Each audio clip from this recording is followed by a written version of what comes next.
So my name is Kendall Boone. I am from Dallas, Georgia. I'm the co-founder and marketing director of He Is Body Bullying. I'm 28. And yeah. Can you give me your fiercest pose? So I don't really have one. There'll probably be something like this. What defines sexy to me is it's attraction. I don't think sexy is like one particular thing. What attracts me to one person may not be what attracts me to somebody else. But I think overall, I'm attracted to like confidence and I enjoy people when they like take care of themselves. So like looking like you're well kept or like, you know, you shower. But also some type of like exercise and proportion. So I think my style is like an urban hippie. Like I love like big sweaters and like tight jeans and before I had locks, I would like play around with my hair a lot. So my style is really like, I don't know, it pulls from like a lot of different things. From like Africa or from like just being free flowy and stuff. I think a lot of it also relates to like how I viewed my body when I was younger. And like not liking wearing tight clothes and especially shirts. Like even now, like I have maybe like 2 tight shirts and I don't wear them bitches. But yeah, so like a lot of it relates to like how I relate to my body now.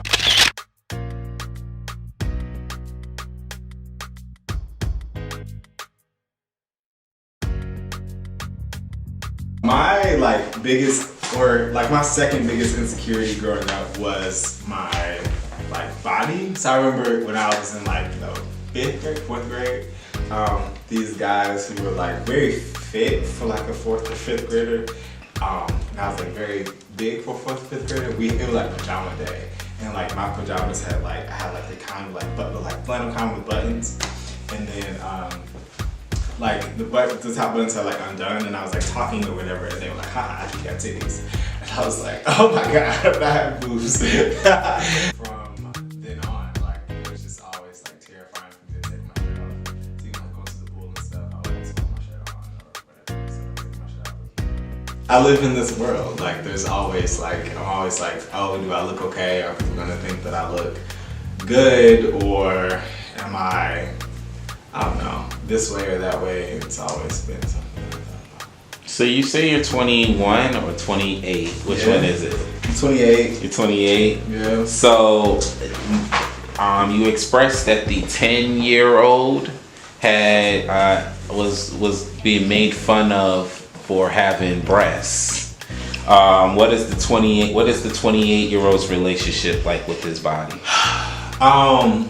So that's still like an everyday kind of like struggle. My stomach is a lot bigger now than it was a few years ago, and I'm like, fuck. But then I've also kind of realized, especially in 2019, like last year, that that year was like a year of me like realizing and then kind of like harnessing like sexual power.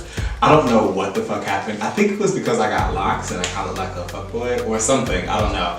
But I realized that I got like a lot more like attention from guys. And then I think that I also like have like gone through and been through like a lot, just like in life. And I wasn't necessarily as concerned with like things that like I now view as kind of mundane. So I was just like, I think my confidence just like in other abilities, like relating to people or speaking languages or like, I don't know, just like my mind in general. So I wasn't necessarily as much focused on my body. So I think that now I'm like in a much better place with my, I don't know. And then I'm like thick as fuck. So how does social media influences your body? So I definitely follow some guys on Instagram. And I'm like, wow, they have really nice butts. I don't really know. Okay, so then I would like follow. I never really like worked out like in the gym, and I didn't really play sports. The most sports I did was like running. That was when I was like 20 something. So I didn't really know how to work out. So sometimes I follow guys for like inspiration as far as like exercises. But and then of course I think like, oh, I would love to look like this guy, or I would love to be this fit, or I would love my chest to look like this, or my ass to look like this, or whatever. And it sometimes like does motivate me to like get up and actually like go to the gym. Do you ever feel insecure about your body prior to having sex?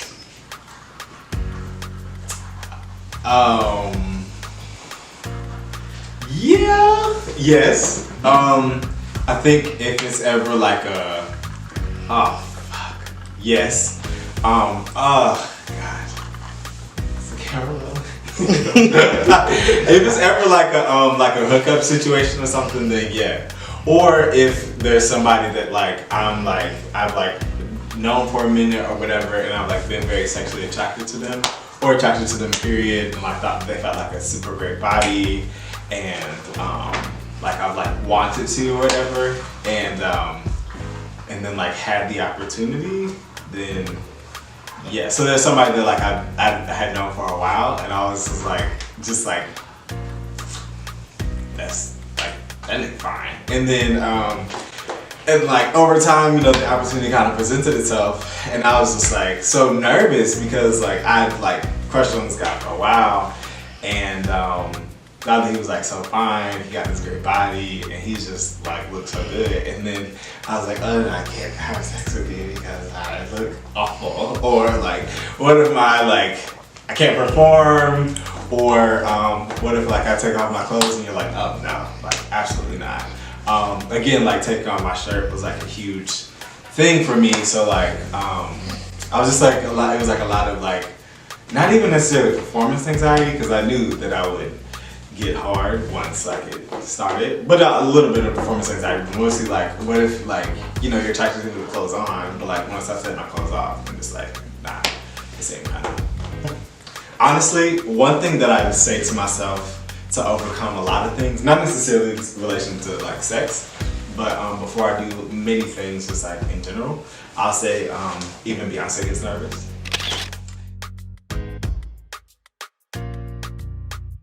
That usually gets me through it. It is a performance. Like it's also, I mean, it depends. Like sometimes it's a performance, sometimes it's like just like a connection and like an expression of something that's beyond like words, and it like transgresses deeper into sexual and physical and spiritual. So I don't. So it's like just very intense, and I think that like the way that I have sex is pretty intense. So yeah. You feel like we put too much emphasis or critique on physicality and not so much the mental aspect of sexuality? I think that is very easy for people to say, but I don't necessarily think so. I think within relationships and when like you have kind of like sexual partners, like consistent sexual partners or whatever, then it becomes then like eventually just like dick in the ass or whatever, it becomes, or in mouth, like it becomes more than that. And like then there's conversations around like, did this please you or did that please you or what can I do more of? At least like that's the way that like I like to engage in sex. It's like it can only be physical for a little time, and then after that like it needs to be more, and it usually becomes more. So I think that this is a great time to talk about privilege, and I talk to one of my friends about this all the time. Like as a top or as a bottom, like a strict bottom and a strict top, like then like those kinds of conversations like need to be had. So like I've been in situations before where like my barber even was like, oh, you need to talk to this guy, and I was like, okay, cool. And then like we talked, and then like the conversation went to sex, and he's like, oh, I'm a this, and I'm like, okay, and I'm like, okay, cool, well, I'm a this too. And then I go back to my barber, and I'm like, why you got this nigga like trying to break my back? And she's like, oh, I keep forgetting that you're a top. And I'm like, yeah, but so I think that like when it's like if you're either of those kinds of things, then it becomes like those kinds of conversations, and like those conversations need to be had because there's like more negotiation there.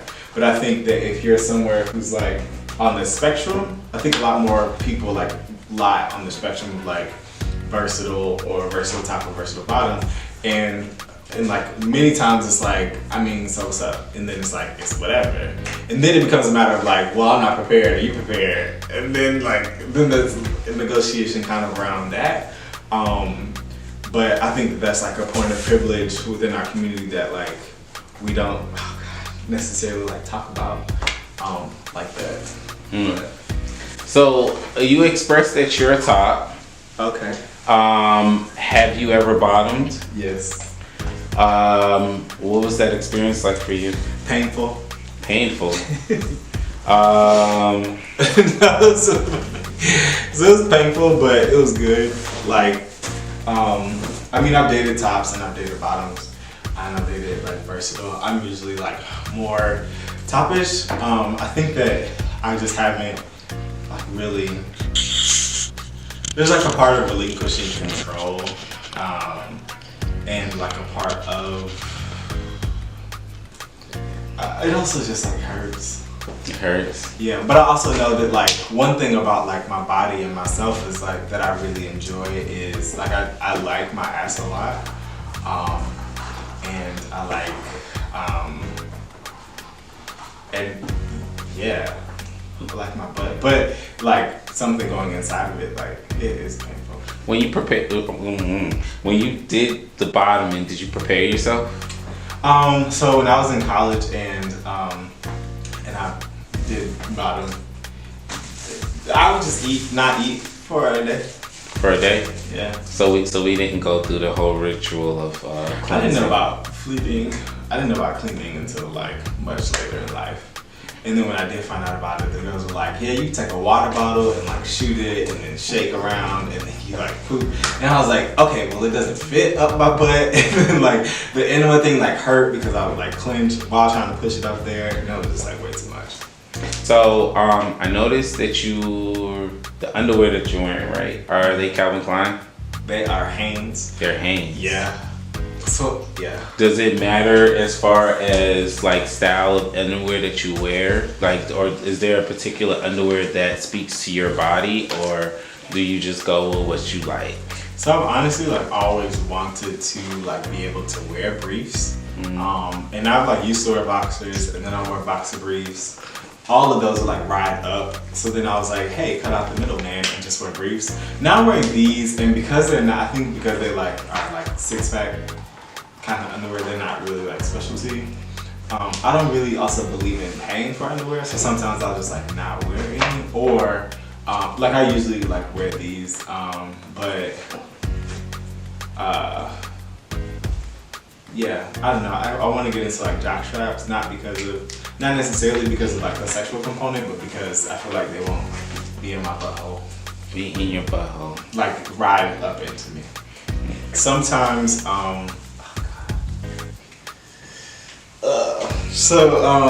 yeah, there's definitely like whenever I go like shopping for clothes, I usually try not to buy something if I don't feel sexy in it, or if I'm not attracted to myself, or if I don't think that it like fits me right, then I'm not gonna buy it. I used to buy things to like cover up my body, and now it's more of like a specific style that I'm going for, or to like fit me in a certain kind of way. So like some shirts will be cut and like they'll like stop at a certain place and like make my arms look bigger, or I have this one shirt that I really need to throw away because I've had it for so long, but like it makes my chest look good. Even when I had like no chest at all, it like made it look like I had like some kind of chest. So I always try to like wear clothes and like buy clothes that make me feel like I look good. What's your favorite part of your body? This. Your chest? No. Your shoulders? No, my clavicle. It's like such an understated like part of the body, but I just think that it's just so cool. And it's always been like very pronounced even when I was like bigger. And yeah, that and my smile. But like this part is like physically what I like really enjoy. So my body has gone through like a lot of different changes. When I was younger, I was like very chubby, and then I literally in high school one day like did a summer of typo, like Billy Blanks, like double time, watching like my mom's old videotapes, and like lost like weight, and then I went back to school, and then I was like, great, I lost a lot of weight in the summer, and then like gained a lot of weight back, and then I was like, what happened? I lost weight. Didn't realize that you had to keep working out, and then I did like a summer in Arkansas, ran a lot, lost a lot of weight then too. Went back to school, college, and then ate a lot, and I was like, wow, gained weight again. So now I'm like realizing that like it has to be something that's kind of consistent, and like I'll go like weeks and like work out, and then weeks, and I'll go like weeks on, weeks off, and I haven't like, I don't know, I think that this is kind of the most consistent. I don't know, it just depends. Like whenever I feel like I'm getting too big, then I'll like be really intentional about going to the gym, and then I'll like fall back and like not be in the gym. And then it also like plays into my mental health at the time. Last year, 2019, was like very difficult mentally, mental health wise, and like that affected like how often I would go to the gym. How does spirituality play a role in with your body?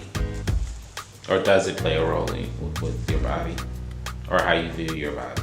Sometimes when I feel like I'm being like too sexual, I'm like, I fall back on like, your body's a temple, and like take care of your body in that kind of way.